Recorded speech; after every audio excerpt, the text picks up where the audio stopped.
Hi, and welcome to The Bright Balloon, a podcast where I'm sharing bright ideas for your balloon business.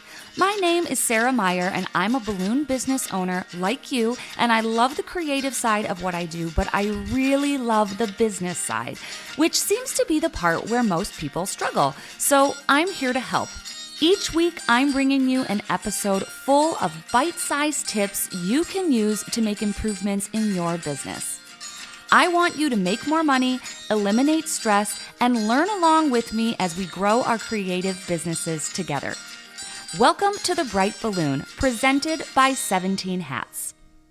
Hello and welcome to our monthly bonus episode. So typically this is where I talk about the book of the month that I am reading over in the Patreon group. However, we took a summer hiatus, so we did not read a new book for July and August. I needed a little bit of time to just regroup and implement. So instead, I'm going to talk about how, I really implemented. So the last book that we read was Rich Dad, Poor Dad, and it is about turning your money into more money. Essentially, it is a crash course in how to build assets. And one of the assets that I have been interested in for a long time is property ownership. So I own a home, but this book basically says your home is not an asset. It does not make money for you. It doesn't generate money.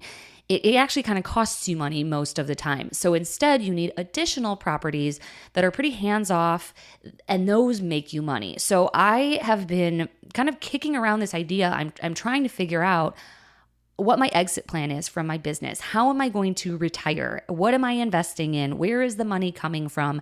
Assuming I'm not going to sell my business for $10 million, which I promise you I'm not going to.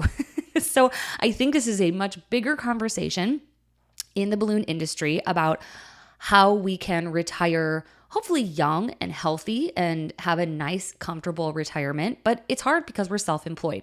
So all of that to say, a couple days ago, I put an offer in on a commercial building. So I'm going to talk all about it, what's going on, all the things I've learned so far.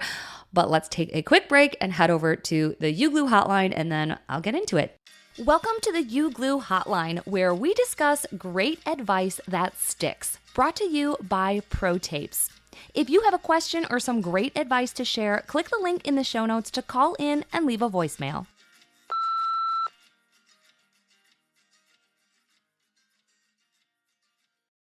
Hi, Sarah. My name is Amanda Thomas, and I'm with Pint-Sized Parties. I'm actually located in Stoughton, Wisconsin, just outside of the Madison area. My question for you today is, do you have any time management tips for setups? I feel like I'm either giving myself way too much time or not nearly enough time. Typically, I try to have everything set and ready to go at least, 45 minutes to a half hour prior to the event starting. But I seem to struggle with either just having too much time or just not quite enough time. So any tips that you could provide would be greatly appreciated. Thank you so much. And I'm a big fan of the podcast. Thank you for all of the great advice. Hey, Amanda, thanks for calling. And it's nice to hear from someone so close. So setup time. I think a lot of that comes with experience. You kind of know how long things are going to take you. However, something always goes wrong. So I like to always leave myself a little extra time. With that said, sometimes you are just cramming those jobs in because you have to get to the next one. So I don't have any specific tips about the setup itself. However, what I would recommend is giving yourself a delivery window. That way it gives you a bit more flexibility. You can get there earlier, and that way they don't think anything's wrong. And then if you finish up quick, you can head on to your next job and still arrive within that window, because it stinks when you go fast and you're actually ahead of schedule, but then you have to kill an hour before you get to your next install. So I think a delivery window, saying you're going to be there between 12 and 2 for their 3 o'clock party, that gives you a little bit more flexibility. And then the other tip, which this is not something you can probably implement tomorrow, but getting a van changed everything for me. So when I finally pulled the trigger and got my delivery van, it really cut down on those installation times because everything was inflated, everything was preset, pretty much everything became a drop off instead of a full on installation. So when I get to a party, typically, let's say I have my marquee numbers, I load those in. I have the garlands pre-made, they're already assembled. I attach those. And then if there's, columns or an arch, those are either made, or if it's an arch, I put my balloons directly on the pole and then I just have to attach them and stand the arch up. So it makes everything really efficient versus when I had a smaller vehicle, half the time I just couldn't fit all the balloons in there. So I would need to inflate on site. That took a really long time. I would need to assemble on site because balloons, like loose balloons, pack way better into a car than when they're on like arch frames. So I saved a ton of time on site, and it was able to take my installation time way down. So I know neither of those really solve your direct problem. I think experience is where you're going to realize how much time you actually need. And then I think building in that flexibility of those delivery windows is where you're going to be able to have a little bit more of a cushion to make your weekends or your install days feel a little bit easier, because you don't want to feel like you're punishing yourself when you're efficient, because then you're just killing time in a parking lot or something. And you also don't want to have that feeling of like frantically trying to finish up, knowing that you're already late for your next job, which is going to make you later for your next job. Like that is the worst feeling in the world. I just get filled with anxiety. So give yourself enough time. It's always better to have more than less. But yeah, give yourself some flexibility and some grace with those setup window times. I hope that helps, and thanks for calling in. Pro Tapes is a leading manufacturer of specialty tape products like Pro Gaff, Pro Artist Tape, and our favorite balloon tape, UGlu, which helps you create amazing balloon arrangements and decorations in less time. You can save 5% on UGlu when you buy directly from Havin a Party using code BRIGHT at checkout.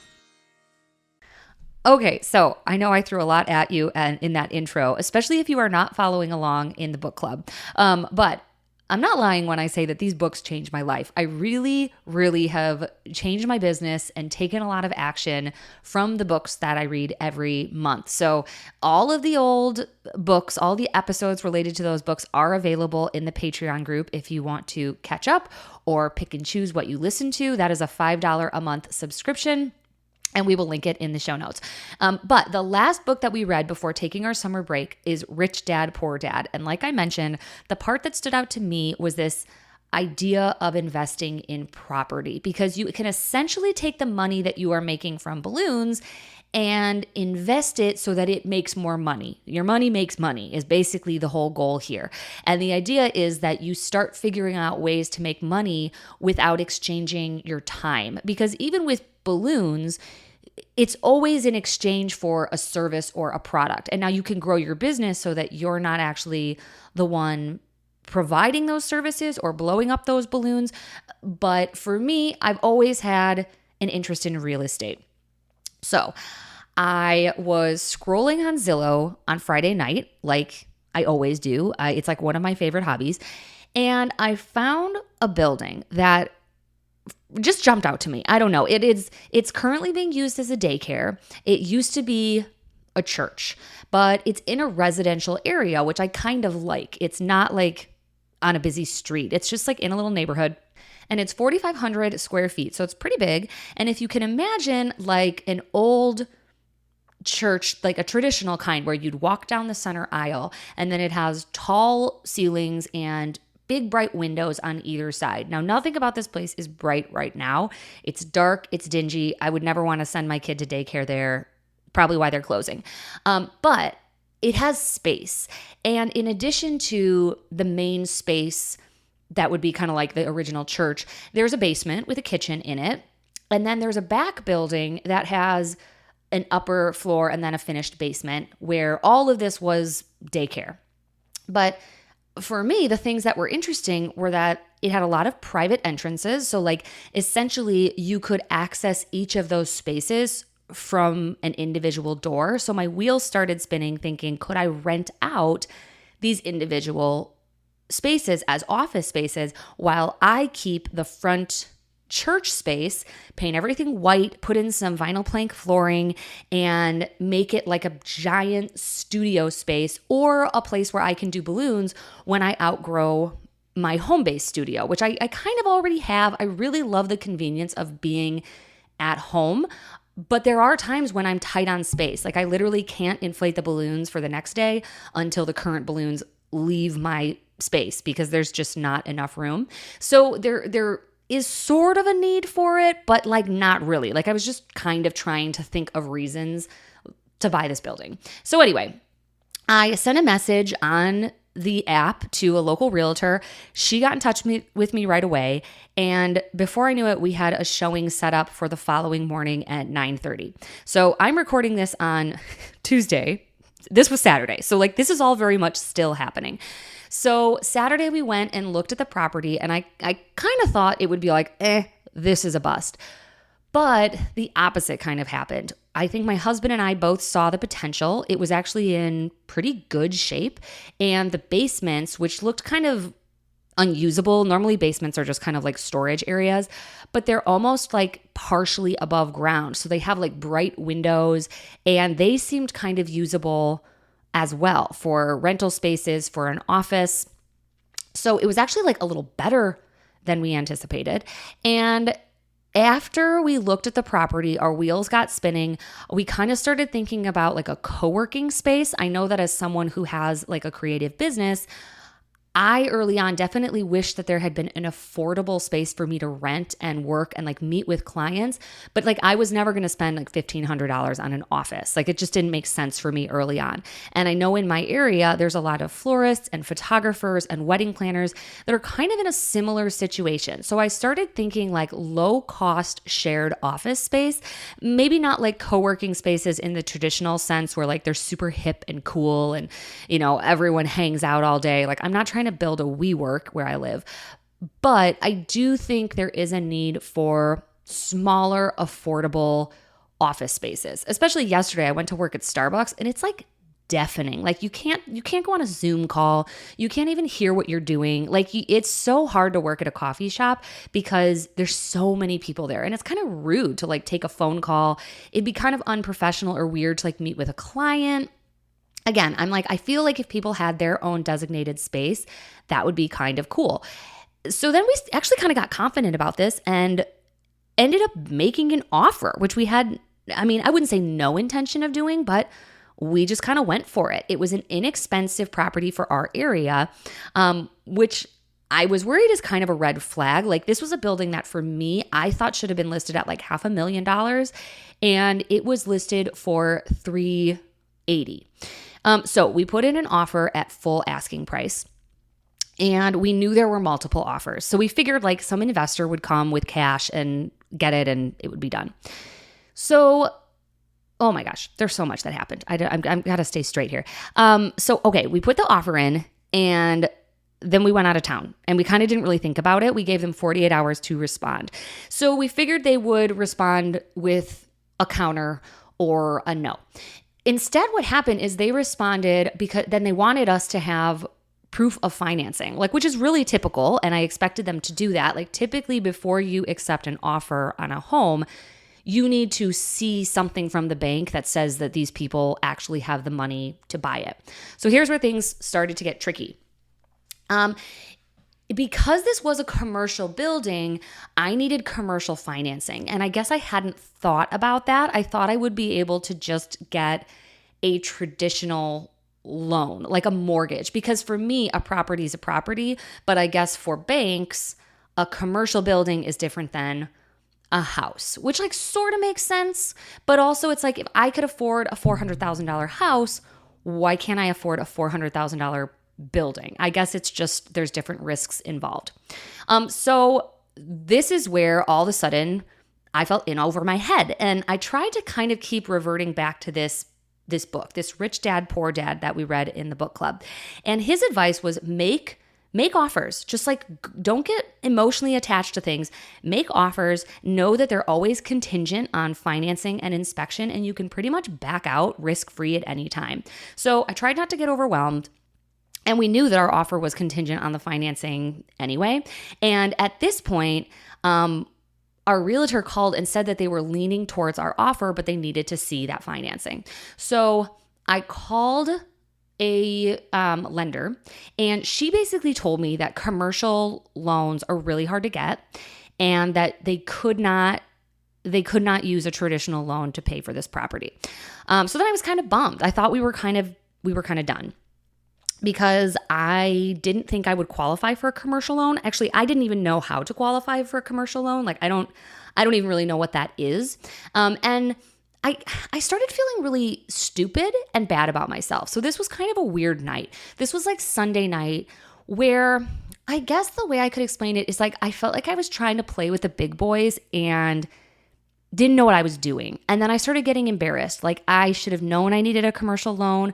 I'm not prepared for this. I'm not smart enough for this. Like this is just too much for me. And I got really down on myself. But then my husband and I kind of reframed our thinking and we just kind of kept moving forward thinking this probably isn't going to work out, but at least if we ask these questions and have these conversations now, we'll be better prepared for next time. So I felt like this one lender just kind of dismissed me. She was like, well, I don't do commercial lending, but here is a workaround.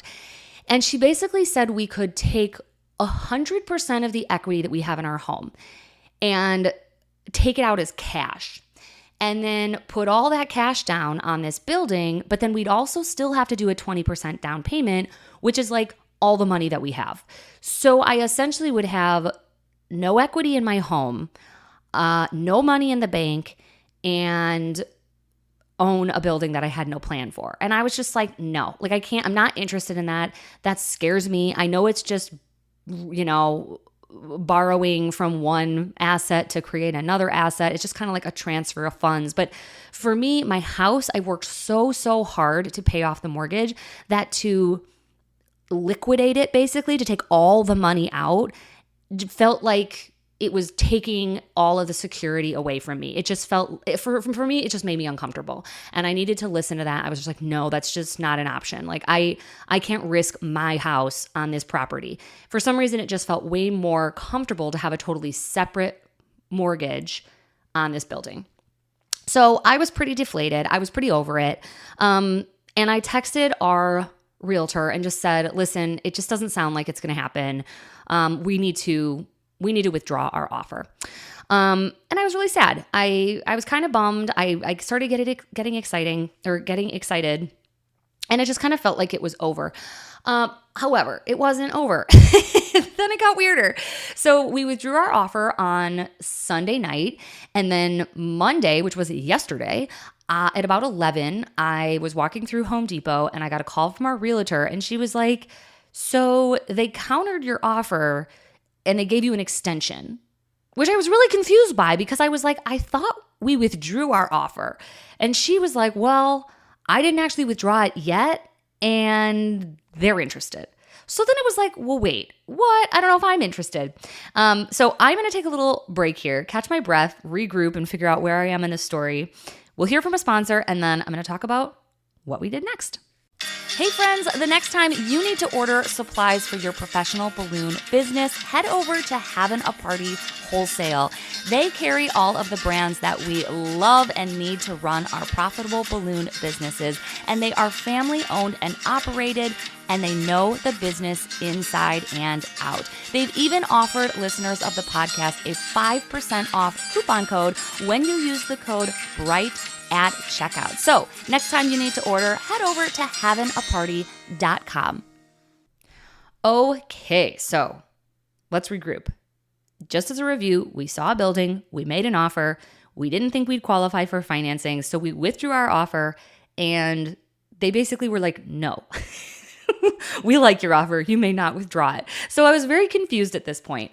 And this was yesterday. This was Monday. So what they actually did, they countered our offer with a 48-hour extension to give us time to try to pursue commercial lending. So at this point, we were kind of not actually that interested anymore. We had kind of talked ourselves out of this building, but figured if we have 48 hours to talk to lenders, we might as well do it, right? Like we might as well just have a conversation. So I was referred to someone who does commercial lending, and I had kind of the opposite reaction as the original lender. And he was basically like, this isn't complicated. You would qualify, and there's nothing to be scared about. So the thing I didn't know about commercial loans is that they typically have a shorter payback time. So normally on a house, you would have like a 30-year fixed mortgage, or maybe like a 15-year mortgage if you're aggressive. With commercial loans, the maximum is 20 years, and sometimes they're less than that. So that makes the monthly payment a bit higher because you're, instead of paying back $400,000 over 30 years, you're doing it over 20 years or 10 years. So that's where it gets a little interesting. But I talked to this commercial lender and he said, just send me your stuff and we'll see if you get qualified. And you have until Thursday anyway, so why not just try? So I got my stuff together, and this is a side note and something that I didn't realize was a value, but it is. I pay quite a bit of money for bookkeeping services. So Fiore Tax Services, they do my bookkeeping, they do my taxes for my business, they do everything. And this is one of those areas where I didn't realize how valuable that would be, but they needed like financial statements. They needed my year-end profit and loss statements for the last 2 years. They needed like a lot of businessy stuff because, again, I'm not qualifying based on our personal finances. I'm trying to qualify based on Wisconsin balloon decor, like my actual balloon business. And if it had been up to me, I would have been like, I don't even know what you're asking for. Can I just send you like a screenshot of my bank account? Like I don't have what you are saying. But because I have invested in bookkeeping services, it was like a 2-second email and then I got a response and all of those documents were waiting for me in my little client portal. So huge thank you to Elizabeth who like responded within minutes and got me all of those finances. So that is another benefit of having all of your books in order. You never know when you're going to need that information. So for me, it was always like, because one day I might sell my business, I'm going to need clean books. It never occurred to me that one day my business is going to buy a building and I might need clean books. Like they need to see how much money I make. So that was something that I learned along the way, that I would need that information and the value of having it ready to go. So a couple things I've learned so far: the commercial loan thing, I didn't realize that, and having that profit and loss, all of that stuff like ready to go. I wouldn't have had it otherwise. Like I wouldn't have even had a way to create it myself had I not been using QuickBooks and a bookkeeping service.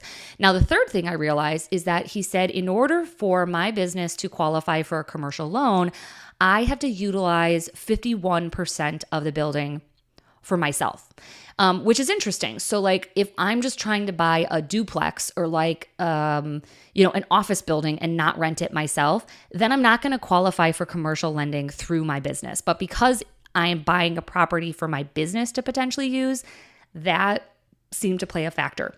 The other thing he told me is that there's different kinds of commercial loans. There's like a regular kind, which is 20% down and paid off over 20 years. And then there's like a government funded one, which is 10% down, paid off over 20 years. So the difference between 10 and 20% down payment is a lot, especially because if we buy this building, it needs work. So if we spend all of our cash to get it, we will have no cash to actually fix it up. And that's going to be a problem. So I've learned a couple things along the way. And then out of nowhere, it got weirder. So like yesterday afternoon at about 2:00, I get another call from my realtor, and I think she's checking in on me, just like, hey, have you talked to the lender? Like, where are you at with the commercial loan? Like, what's happening? But it wasn't that. She was like laughing. She's like, I don't even know what's going on, but they just accepted your offer. I was like, well, what do you mean? They can't accept our offer. They countered. They gave us more time. Like, they accepted it. She's like, I don't know. She's like, they accepted the offer. So now you basically have indefinite amount of time to accept it. And she's like, I don't even know why they would have done that. That puts them in a bad situation because now they can't really entertain other offers. So we're kind of currently in this weird limbo phase. And I am recording this episode on Tuesday, and we have until Thursday of this week to accept the offer or sign and pay earnest money, put money down to actually like get the property. But essentially, if we want it, we can have it. Weird, right? So we still don't have the financing. I just keep refreshing my email, waiting to see if the if the guy will email me back. However, we've also been doing our due diligence, reaching out to the city about zoning, about what we can and can't do with the building. And that's where things got even more interesting. So I'm going to take one more break. We're going to hear from a sponsor, and then I will wrap it up and tell you where we're at, what I've learned, and what I think is going to happen. Hi, this is Jeff from Balloon Suite by Asset Lab. We help balloon decor businesses bring in more sales and leads with a high-tech toolkit that includes your website, your domain, your advertising, your search engine optimization. Our plans start at $50 a month, and we'll even buy out your Wix or Squarespace or GoDaddy subscription to help you get onto a platform that's made for and optimized for your business in balloon decor. Check us out at balloonsuite.com. All right. So, as complicated as this all sounds, it's actually been really straightforward. It actually at one point started feeling funny. It's like as much as I tried to pump the brakes, they wouldn't let me, right? Like we tried to withdraw our offer and they were like, no, it's yours. Sorry. I gave up on the financing, and then some other finance guy called me and was like, no, you can totally get a commercial loan. So all of these obstacles have kind of just like disappeared. However, we've had the time now to think about like, well, we might actually really be buying this building. What would our plan A, B, C, and D be to actually utilize it? And again, we want to buy the building to make money off of it. I don't really need a studio space. That would just kind of be a happy side effect. I'm comfortable in the space I have now, but it wouldn't hurt to have a place to grow. I mostly just wanted an investment property. I wanted equity in a building other than my home. So there's a couple routes we could take. The first is rent it to a daycare. Like it's currently a daycare. If we find a daycare that wants to take over the entire lease, that would be the easiest. Now, am I super passionate about that? No, not really. But again, I'm trying not to get too in the weeds here. I really just want this building to make me money. But I get carried away because it's cute, right? Like it's a cute little building and I see the potential and I want to paint everything white and I want to put in chandeliers and I want it to be this beautiful space where like I love being and I can do photo shoots. And I had this idea of like hosting future retreats there and building out a podcast studio. And that's where I then am like, wait, that is not what an investment property is. That is what a passion project is. And I already have like 30 of those, so I don't need another passion project. However, it has so much potential. So option one would be just a straight daycare rental. I think that's going to be hard to find. Like that's finding a needle in a haystack. I don't know if there's anyone who wants to start a daycare. The second option is kind of that co-working model that I mentioned. So the back building has an upstairs and a downstairs. We could rent those out entirely for like $1,000 a month and have tenants. The other thing I learned along the way is I emailed a property management company because, like, again, I'm not passionate about writing leases and collecting rent and fixing toilets. Like, I don't really want that to be the thing that I focus on. So I'm happy to pay a property management company to do that for me. And I found one in my area that says they do all of that. Like, they find the tenants, they do the leasing agreement, they are the direct point of contact, and they do that for 10% of what the rent is. So I think that's really fair. It's essentially like having an employee that you're not employing. So that totally aligns with everything I love, like just hiring an expert to do a very specific thing so that I don't have to. So I would definitely want to go the property manager route. I just don't know if there's enough rentable space to get any money out of it. Because if we buy it at the offer price, we're looking at a payment of around $3,000 a month. And that's before utilities, that's before electric, trash, all of those things that add up.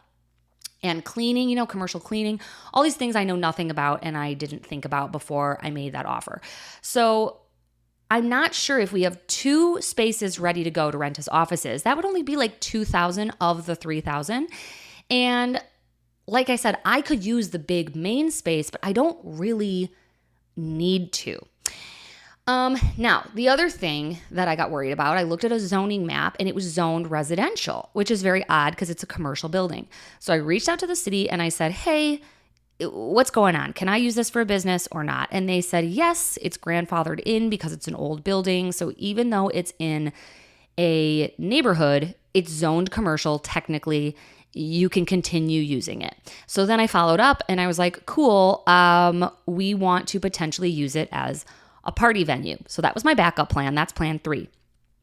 That idea was, worst case scenario, I could paint the place white, put in pretty floors, and we could rent it out for parties. Not like weddings, but birthday parties or wedding showers. There's really a need for that in my area because most venues make people use their food and their bar and all of their stuff, and it gets very expensive. There's usually like a food and beverage minimum, or if you're at a restaurant and you have 45 people at your shower, are you really going to pay for all of them to have like a $25 meal? Versus if there was just an inexpensive space you could rent for 4 hours, bring in all your stuff, have your party, and leave. That is kind of the model that my friend Erin at Young and Wild is doing right now. She just opened up a new event space called Bash, and that was kind of what I was basing this plan C on. I don't particularly have a passion for that. I'm not like really looking to start a venue, but it was something I thought I'd have in my back pocket. Like I could host events and make a little bit of money that way. However, the city said, no, you can't. Like it can only be used for office space or a school, which annoyed me because I was like, where is any of this written? Why is this like a ask and then you shall receive type of situation? Like there's nothing written down. There's no defined codes. There's no reason why you shouldn't have a party there. There's free street parking. There's 5-car parking lots. Like I don't understand it. However, that's when things started to kind of fall apart because it was like, I don't like that restriction because now the way that I was planning on potentially making money has been taken away. And then I started getting worried. Well, like, what if I hosted a retreat? Is that considered a party? Is that too many people? Would I get in trouble? Would I get fined? So we were back to the original model of like only being able to rent it out as office spaces. And I just don't know that there's enough money. The other thing that I did was I just kind of searched the address. I wanted to see if anything came up, and what came up was reviews of this daycare, and they were terrible. And not that doesn't really matter because we're not buying the business, we're just buying the building. But I was reading the reviews because they were so bad, they were kind of funny. And one woman said, if I could give it 0 stars, I would. And I feel bad laughing at their misfortune, but these reviews were really bad. And one of the reviews said, every time it rains, I can tell that the roof is leaking and it smells really bad like mildew or mold. So I pulled my kid out. So for me, I was like, whoa, like that is a problem that I will inherit. Now, it did say in the condition report of this building that when it rains, sometimes there is a leaky foundation in the basement, which I know most people would go running, but at the price that it's at, foundations, I think, are things that, HGTV has made people incredibly scared of. We've had 2 homes where we've had to repair a leaky foundation, and one we were able to do ourselves. And actually, I think both we were able to do ourselves. And then it's Wisconsin. So sometimes when you have 3 feet of snow on the ground and it's like a 65-degree day and it all melts, no matter how weatherproof your house is, sometimes you will get water in your basement. So that didn't necessarily scare us away. However, the idea of every time it rains, the roof leaks, again, this could just be a parent who had a really bad experience with the daycare and just needed to complain, or it could be an actual problem. So that made me kind of uncomfortable. And also the idea that we couldn't host small parties there and that they couldn't really tell us why, because he said that the building could only be used for a very small land use purposes, which A, I don't really know what that means. And B, I would not consider a daycare small impact of land use. Like you have 50 kids getting dropped off every morning and picked up every afternoon, and they're outside screaming and playing their hearts out on these playgrounds. To me, that's a pretty big impact on a local area. I would say certainly a shower with, 20 guests is a lot less of an impact. But again, I don't want to buy a property knowing that I have to fight to use it. So basically, the point we are at right now is that it is noon on Tuesday. We have until Thursday to do something or just let their offer expire. Like we've not signed anything. We've not paid any money. So we're not on the hook for anything. And even if we do get financing and move forward, it's still contingent on the inspection. So if they say like, oh, the foundation's bad, we can pull out. If they say like, oh, it needs new gutters, we can pretty much use any excuse to get out of it, which is why you get an inspection. Or they could say they're going to fix it, which I don't see them doing. I don't see someone fixing a foundation. So, I wish I had a nice conclusion for you all, but I don't. This is what I've been living with for the last 4 days. It has been kind of a roller coaster. I think I've been as confident as 100% we were going to buy it, and then I've been as confident as 100% we're not going to buy it. So I think right now we're probably at like 10% interested in purchasing. The limitations really were a downer. Like, we just don't like rules. We don't like being told that we can't do something. And I'm particularly bitter about it because the same code inspector that told me we can't have a party in a business is the same code inspector that told me there's nothing they can do about the hoarders that live next door to my home. So it's like, well, they're breaking all the codes and you can't do anything about it. So like, I don't really get it. And it makes me a little annoyed. So I'm not sure. I'm curious. This episode will come out on Thursday. That is decision day. So if anyone has any feedback, please let me know as soon as possible.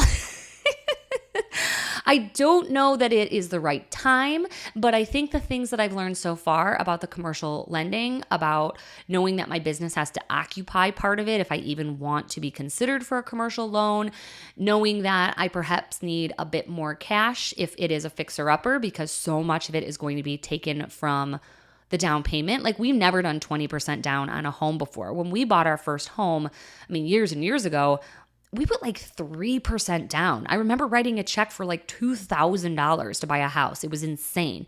And even then the interest was like 3.5%. Now interest rates are like 7%. They're much higher. So that makes it all different.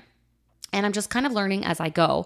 But this is the type of stuff that the books do in the book club. Like, I really like to take action on the stuff I learned. I did not anticipate buying a building after reading a book about real estate. But that's kind of what happens. So I will keep you posted. I think you'll all know soon if we do buy this building. I am feeling like it's not going to happen, but I still am curious if I will be approved for commercial financing because my business isn't very big. So it might also plant some seeds in some of your minds thinking like, actually, maybe I could buy the building that I'm renting. Maybe I could build some equity in this space versus just giving away rent every single month. So even if your business isn't that giant, you might qualify for some commercial lending, especially because they did seem to take into account our full financial picture. So what my husband makes and what our house is worth and do we have a lot of debt? Like they took into account everything, even though they were saying it was just based on my business. So